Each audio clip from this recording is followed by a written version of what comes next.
This presentation introduces the concepts and equipment used in underbalanced drilling operations.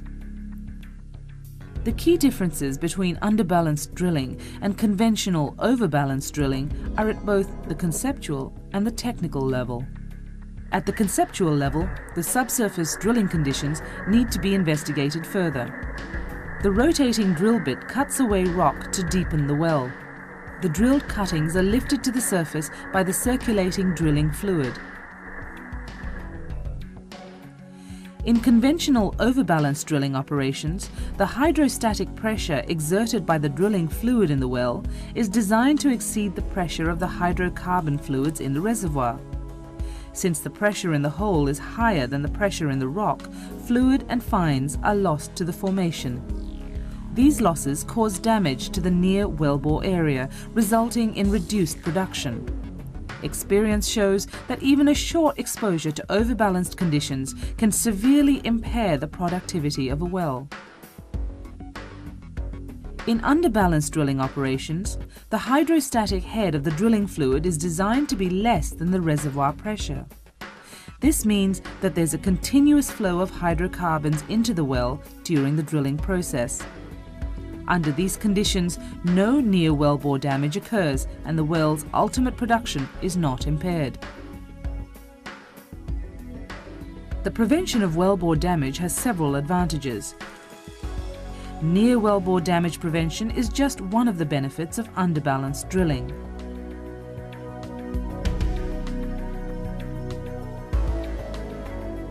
Another benefit of underbalanced drilling is the reduction of drilling problems, such as differential sticking and drilling fluid losses.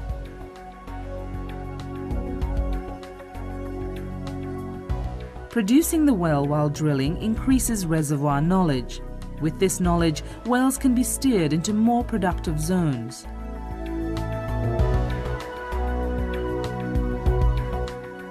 Reservoir pressure and depth determine the required density of the drilling fluid system. Unlike conventional drilling, which is limited to simple fluid systems, underbalanced drilling uses a variety of fluids to control bottom hole pressure. At the high end of the density scale, light fluids such as water, synthetic base oil, natural crude or diesel form the drilling fluid. To achieve lower bottom hole pressures, a two-phase flow system can be employed. This system consists of a light fluid aerated with a gas, such as nitrogen or natural gas. Foam systems generally consist of water and a surfactant.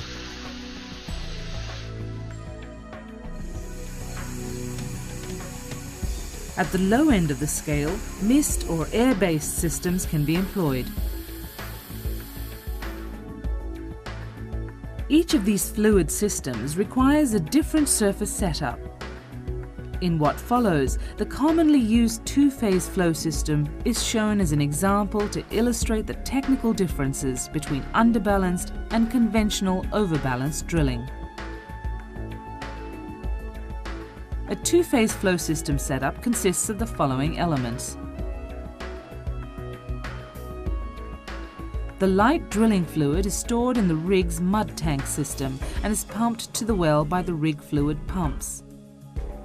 Lifting gas, in this example nitrogen, is injected into the fluid stream. Depending on the quantity of nitrogen needed, the source of the gas can be cryogenic tanks or a membrane unit that separates nitrogen from the air. The two-phase fluid stream is injected into the drill string using the conventional rig systems. The two-phase fluid exits the bit at the bottom of the hole, carrying drilled cuttings up the annulus.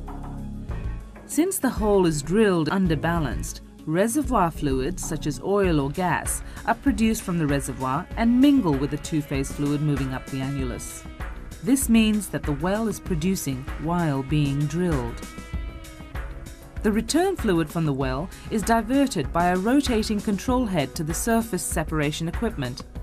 The control head seals around the drill pipe while allowing the pipe to move in and out of the well and rotate.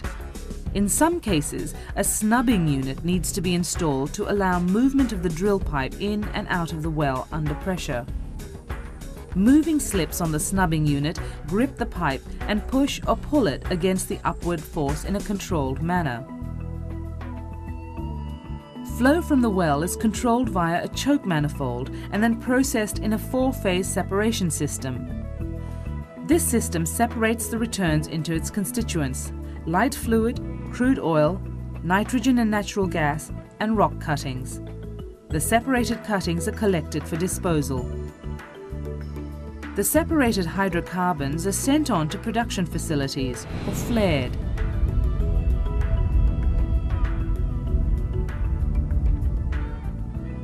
The light fluid is pumped back to the rig's mud system for treatment and reuse. This completes the tour of the main surface systems that are used in 2-phase underbalance drilling operations. In summary, underbalance drilling allows the well to produce during the drilling phase. Underbalanced operations require additional surface equipment and a careful upfront design. When applied in appropriate wells, underbalanced drilling prevents formation damage, reduces drilling problems, and increases reservoir knowledge. This animation was made by the Shell Global Implementation Team for underbalanced drilling.